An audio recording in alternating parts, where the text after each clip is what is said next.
প্রিয় কৃষক বন্ধু, প্রীতি এবং শুভেচ্ছা নেবেন। আমি আশা করছি আপনারা সবাই খুব ভালো আছেন। আপনাদের সবাইকে স্বাগত জানাচ্ছি নতুন একটি ভিডিওতে। আজকে কথা বলবো মালচিং পদ্ধতিতে চাষ করা হয়েছে এমন একটি শশার ক্ষেত থেকে।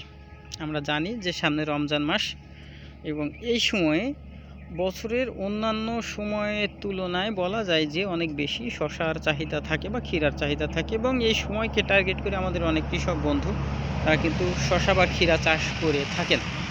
এবং শশা অনেকেই অলরেডি চাষ করেছেন, কিন্তু এখানে যে কৃষক বন্ধু ইনি হয়তো শেষের দিকে ধরতে পারবেন রমজানে, অথবা মাঝামাঝি গিয়ে বাজার ধরতে পারবেন। আমি সে বিষয়ে কথা বলবো না, কথা বলবো যে মালচিং পদ্ধতিতে শশা চাষ এই বিষয়ে বা মাচা জাতীয় ফসল চাষ। আমরা জানি যে হচ্ছে মালচিং পদ্ধতি আমাদের দেশে দিন দিন জনপ্রিয় হচ্ছে।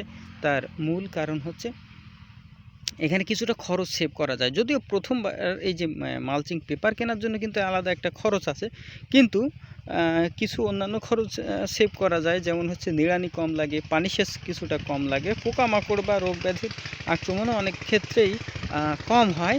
আর তার চেয়ে বড় কথা যে গাছের স্বাস্থ্যগুলো অনেক ভালো থাকে। আপনি দেখেন, এই যে যদি এদিক থেকে দেখাই, গাছ কি সুন্দর, ভালো, চমৎকার। উনি যদিও এখন নিয়মিত ছত্রাকনাশক এবং কীটনাশক, বিশেষ করে যাতে থ্রিপস না আসে, যেহেতু এখন শীতের প্রায় শেষ, গরম কিছুটা পড়তে শুরু করেছে, যে কারণে থ্রিপস পোকার আক্রমণ হতে পারে। আবার এদিকে আপনার জাপ পোকার আক্রমণেরও একটা সম্ভাবনা আছে। এইগুলো সাধারণত ভাইরাস নিয়ে আসে। তো যাতে এ ধরনের সমস্যা না হয় সেজন্য উনি নিয়মিত এই ধরনের পরিচর্যা করে যাচ্ছেন। এটা তো করতেই হবে। সিজনে যেটা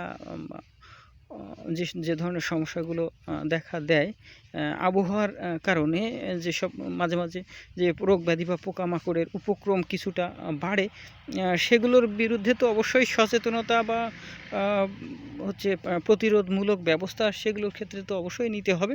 তবে যদি বলি যে ওভারঅল এই যে আপনার মালচিং পেপার ছাড়া যদি চাষ করা হয়, তাহলে গাছের যে স্বাস্থ্য থাকে তার তুলনায় আমার দেখা মতে এখানে কিন্তু গাছের স্বাস্থ্য এবং পারফরমেন্স অনেকটা ভালো থাকে। এই মুহূর্তে আমি এই ক্ষেত দেখেই অন্তত তাই ধারণা করছি। তাছাড়া আমি এর আগেও দেখেছি যে ভালো, মোটামুটি মালচিং পদ্ধতির অনেক সুফল। আপনি দেখেন যে এখানে যে ত্রিকোণ আকৃতিতে, মানে ইংরেজি এ অক্ষরের আদলে এ ধরনের খুঁটি পুঁতিয়ে দেওয়া হয়েছে। এই যে মালচিং পেপার বিছানো হয়েছে বেড বরাবর, তারপরে এইটা হচ্ছে একটা খুঁটি, আর ওই কর্নারে এটা আরেকটা খুঁটি। হ্যাঁ, তো এই দুই খুঁটি বরাবর এই যে সবুজ রঙের যে নেট বাজারে কিনতে পাওয়া যায়, এই নেট ইনি এই যে দুই পাশ থেকে টানিয়ে দিয়েছেন। ঠিক আছে, এই বরাবর পুঁইশাক আপনার শশা গাছগুলো উঠবে এবং ফলগুলো এই নেট ভেদ করে ভিতরের দিকে ঝুলে থাকবে। তখন ওই ভিতর থেকে সংগ্রহ করা হবে শশাগুলো। তো এখানে মোটামুটি 1 বিঘার মতো জমি আছে। এখানে গাছগুলো এখন বর্তমানে প্রায় 6 পাতার মতো, ফুলের কুঁড়ি প্রায় দেখা দিয়েছে। এখনও পর্যন্ত উনি মোটামুটি ফুলের দেখা পাননি, বা আমরা ফুল এখনও ফুটতে দেখিনি। তো হচ্ছে আপনার এই যে আমরা বিশেষ বিশেষ উপলক্ষকে টার্গেট করে অনেক সময় সবজি চাষ করি, কখনো এই যে শশা বা ক্ষীরা এটা বা কলা, এখন রমজান মাসকে টার্গেট করে কিন্তু কলার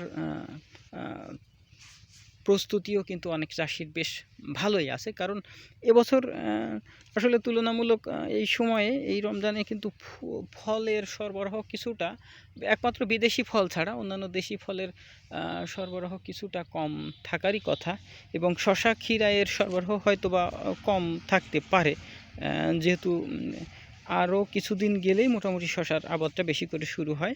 এখন রমজানকে টার্গেট করে অনেকেই শশা বা ক্ষীরা চাষ করেছেন, তারপরও বলা যায় যে শীতের মধ্যে শশা বা ক্ষীরা চাষটা খুব খুব একটা বেশি ভালো হয় না, বীজ গজাতে চায় না বা গাছের বৃদ্ধিও কম থাকে। দেখেন এখানে কিন্তু গাছের স্বাস্থ্য দেখেন একদম গাঢ় সবুজ রঙের। তো হচ্ছে তো যে কারণে হচ্ছে আপনার শীতের পরপরই আপনি চাষ করে সাধারণত। তো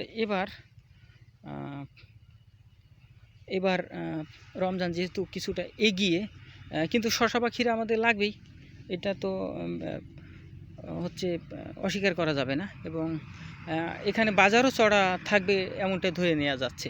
তো এই অবস্থায় আমার এই কৃষক বন্ধু উনি কিছুটা খরচ করে এই উদ্যোগটা নিয়েছেন যে আমি যদি মালচিং পদ্ধতিতে চাষ করতে পারি তাহলে মোটামুটি আমার বেশ কিছু খরচও কমতে পারে, আবার এদিকে গাছের স্বাস্থ্যটাও ভালো থাকতে পারে, গাছের পারফরমেন্সও ভালো হতে পারে, অর্থাৎ দ্রুত ফল পাওয়ারও একটা সম্ভাবনা থাকে।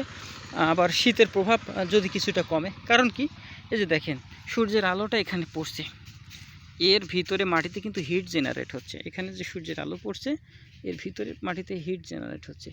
এখন শীতকালে মাটির যে তাপমাত্রা থাকে তাতে গাছের শিকড় দিয়ে পুষ্টি পদার্থ নেওয়ার ক্ষেত্রে বা গাছের বৃদ্ধির ক্ষেত্রে যেসব প্রতিবন্ধকতা থাকে, এখন যদি কিছুটা হিট যদি ধরে রাখতে পারে, তাপ যদি মাটির তাপমাত্রাটা কিছুটা একটু বৃদ্ধি পায় এই সময় আর কি, তাহলে সেটা হয়তো গাছের জন্য উপকারী হবে। কারণ মাটির তাপমাত্রাটা একদম অপটিমাম লেভেলে থাকলে, যেটা এখান থেকে 1 মাস 1.5 মাস পরে থাকতো গরমের সময়, সেইটা যদি এখন থাকে তাহলে গাছের জন্য কিছু সুযোগ সুবিধা পাওয়া যেতে পারে, অর্থাৎ গাছের পারফরমেন্স কিছুটা ভালো হতে পারে। তো মালচিং পেপারের এটাও একটা সুবিধা হতে পারে যে আমরা যদি একদম বর্ষাকালে আবাদ করি তাহলে কিছু কিছু ফসল যেমন হচ্ছে সোলানেসিয়াস ক্রপস যেগুলো আছে, মরিচ, বেগুন বা টমেটো, এগুলোর ক্ষেত্রে আলুর কথা বলছি না, ওটা এখানে আসবে না। তো সেই ক্ষেত্রে কিছুটা মানে অতিরিক্ত পানির প্রভাব গাছে একটু কম পড়বে, কারণ এখানে তো খুব বেশি পানি জমার সুযোগ নেই। যদি রেগুলার ড্রেনেজ থাকে তাহলে বেডে কিছু মানে অতিরিক্ত পানির চাপ থাকবে না, অর্থাৎ অতিরিক্ত ভেজা থাকবে না। আবার এই যে শীতের শেষ দিকে খানিকটা শীতের মধ্যে ইনি এইগুলো প্রায় মাসখানেক আগেই করেছেন। তো খানিকটা শীতের মধ্যে যদি এই যে মালচিং পেপার সহকারে দেওয়া হয় তাহলে রোদের তাপে মাটির তাপমাত্রা কিছুটা হলেও একটু বাড়বে। কিছুটা বাড়বে বলতে ধরে রাখবে, সে তাপটা ধরে রাখতে পারবে, অর্থাৎ রাতে বা দিনে তাপটা ভিতরে কিছুটা ধরে রাখবে, যেটা বীজ অঙ্কুরোদ্গম থেকে শুরু করে গাছের বৃদ্ধির জন্য সহায়ক হতে পারে। কারণ আমরা জানি যে হচ্ছে একটা নির্দিষ্ট একদম কম তাপমাত্রায় আর কি, একটা নির্দিষ্ট তাপমাত্রার বাইরে এখানে কিন্তু গাছের শিকড় বা গাছের বৃদ্ধি এগুলো কিন্তু ডেভেলপমেন্ট খুব একটা বেশি ভালো হওয়ার কথা না। বিশেষ করে শীতের সময় যে কোনো গাছপালার বৃদ্ধি কিছুটা কমে যায়, একমাত্র শীতের ফসলগুলো ছাড়া। তো শশা যেহেতু একদম পুরোপুরি শীতের সময়, বলতে সোজা কথা বলতে গেলে কড়া শীতের সময় শশার পারফরমেন্স কিছুটা কম হয়, অনেকটাই কম হয়।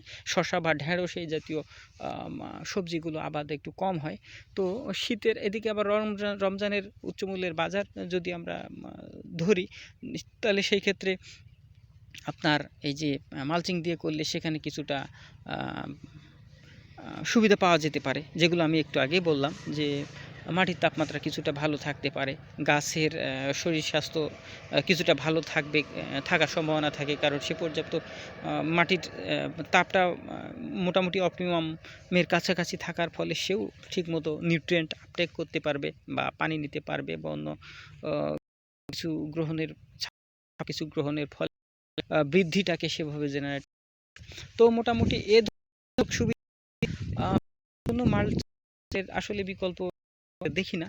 তো আবার এই সময়ে ব্যবহার করে এই ধরনের সবজি বেশ সহায়ক বলে আমার কাছে মনে হয়েছে, এবং আমার এই কৃষক বন্ধু উনিও এই ধারণাকে পুঁজি করে উনি এরকম একটা অগ্রসর হয়েছেন, যে উনি আসলে কত দ্রুত উনি ওনার শশাগুলো বাজারজাত করতে পারেন। আশা করছেন মোটামুটি ভালোই লাভবান হবেন। বাকিটা সময়ের ব্যাপার, দেখা যাক। তবে হচ্ছে আপনারা যদি এরকম সময়ে আর কি মাল্টি ব্যবহার তো এটা একটা ভালো হতে পারে এবং উৎসাহ ব্যঞ্জক মোটামুটি হতে পারে।